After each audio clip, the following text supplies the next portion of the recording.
नमस्कार मित्रों, मैं हूं आचार्य क्षितिज मोहन और आज इस विषय पर बात करेंगे कि अगर जन्म पत्रिका में कोई दुर्घटना, कुछ हानि, कुछ ऐसा योग है जिससे आपको परेशानी हो सकती है, इसे दुर्योग कहते हैं। क्या दुर्योग को सुयोग में बदला जा सकता है? क्या बुरा योग अगर आपकी कुंडली में है उसे अच्छे योग में चेंज किया जा सकता है? मतलब आपके बुरे प्रारब्ध को अच्छे प्रारब्ध में बदला जा सकता है। नमस्कार।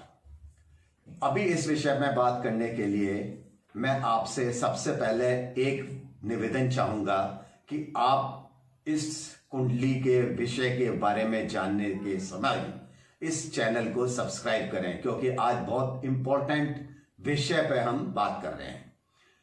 प्रारब्ध। प्रारब्ध क्या होता है? प्रारब्ध मतलब वो योग जो आप अपनी साथ लेकर के पैदा हुए हैं। प्रारब्ध मतलब आपकी जिंदगी में क्या घटित होगा, क्या आप अपने भाग्य के साथ लेकर के पैदा हुए हैं, उसे प्रारब्ध कहते हैं। प्रारब्ध 8 तरह का होता है। 8 तरह का प्रारब्ध होता है। आप कहां पैदा हुए, आप कहां आपकी मृत्यु होगी, आपके जिंदगी में कौन कौन आएगा, आपकी धर्म पत्नी कौन होगी, आपके संतान कौन कौन होगी और आपको क्या यश या अपयश लगेगा। ये 6 चीजें फिक्स हैं। ये 6 चीजें फिक्स हैं। इसीलिए तुलसीदास जी ने कहा है, हानि लाभ जीवन मरण सब विधिहात। इसी को प्रारब्ध बोलते हैं। बाकी की 2 चीजें ऐसी हैं कि आप कर्म क्या करोगे और उस कर्म से लोगों को क्या फायदा होगा, ये कहलाता है वो प्रारब्ध जिसे आप आसानी से बदल सकते हैं। जन्म कुंडली में अक्सर देखा जाता है कि कुछ ना कुछ ग्रह ऐसी जगह में बैठे होते हैं जो मारक योग पैदा करते हैं, यानी छठे स्थान में या अष्ट स्थान में, या फिर ऐसे स्थान में जहां से आपको नुकसान हो सकता है। तो जन्म कुंडली में कुछ ना कुछ ग्रह ऐसा योग बना सकते हैं, जैसे कि कमेंद्रुम योग, जैसे कि ग्रहण योग, जैसे कि मारण योग, जैसे कि मरकट योग। इस टाइप के जो योग होते हैं उसमें आदमी को बहुत परेशानियां झेलनी पड़ती हैं। कुछ एक ग्रह ऐसे आते हैं जिसकी दशाओं और अंतरदशाओं में आपको लगातार परेशानियां भुगतनी ही पड़ती हैं, आपको झेलनी पड़ती है। जैसे कि शनि की महादशा, जैसे केतु की महादशा, जैसे कि राहु की महादशा। जब किसी पाप ग्रह की दशा होती है, आदमी बड़ा परेशान होता है। उसको पूर्व जन्म के वो काम जिसकी वजह से आपको इस जन्म में दुख मिलेगा, ऐसे होते हैं।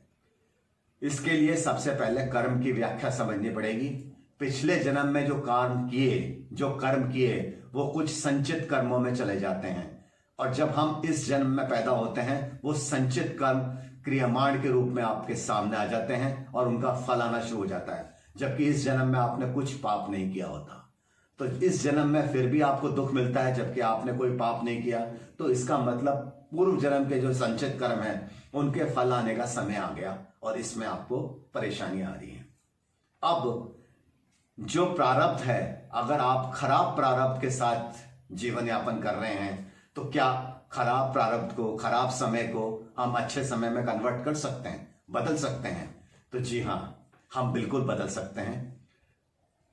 टोटल मैंने आपको बताया 8 तरह का प्रारब्ध होता है, जिसमें से 4 तरह का प्रारब्ध बिल्कुल नहीं बदला जा सकता और 4 तरह का प्रारब्ध बदल सकता है। 2 तरह का प्रारब्ध तो आपके हाथ में होता है कि आप क्या कर्म करेंगे जिससे मानव पर आपका क्या, जिससे समाज पर आपका क्या असर पड़ेगा। वो जो प्रारब्ध है वो बिल्कुल आपके हाथ में होता है। दूसरे नंबर का प्रारब्ध, जैसे किसी पाप ग्रह की दशा आ रही है जिसको आपको भोगना है। फर्ज कीजिए केतु की महादशा चल रही है, या कोई ग्रहण चल रहा है, चंद्रमा के अंदर राहु की महादशा चल रही है, तो राहु की महादशा में चंद्रमा का प्रत्यंतर या अंतरदशा चल रही है, तो ऐसे समय में ग्रहण योग हो जाता है और कुंडली के अंदर अशुभ फल मिलना शुरू हो जाता है। अब अशुभ फल को शुभ फल में कैसे कन्वर्ट करें? तो इसके लिए पातंजलि ने एक ही सूत्र दिया है। उस सूत्र का नाम है तज्जपर्स तदर्थ भावनम। मतलब भावना के साथ लगातार आप जाप करते रहेंगे, भावना के साथ लगातार आप जाप करते रहेंगे, भावना के साथ लगातार आप जाप करते रहेंगे, तो आपका बुरा समय कट जाएगा। लेकिन बुरे समय में आपको अशुभ फल जरूर देगा।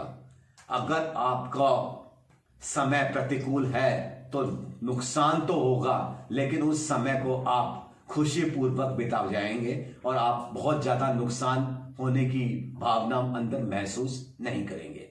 तो इसके लिए आपको अपने इष्ट का लगातार स्मरण करना चाहिए और लगातार उसका मंत्र जाप करना चाहिए।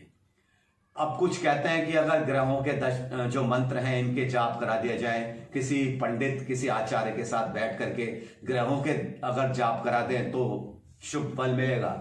नहीं, इसमें कतई आपको शुभ फल तब तक नहीं मिल सकता जब तक आप खुद अपना कर्म संचित नहीं करेंगे।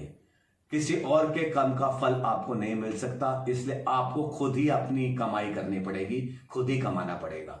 तो खुद ही आपको मंत्र जाप करना पड़ेगा और एक निश्चित लेवल तक का मंत्र जाप करना ही पड़ेगा। एक निश्चित लेवल तक का मंत्र जाप करना ही पड़ेगा, तब जाकर के आपके ग्रह प्रतिकूलता से अनुकूलता की तरफ जाते हैं। नमस्कार।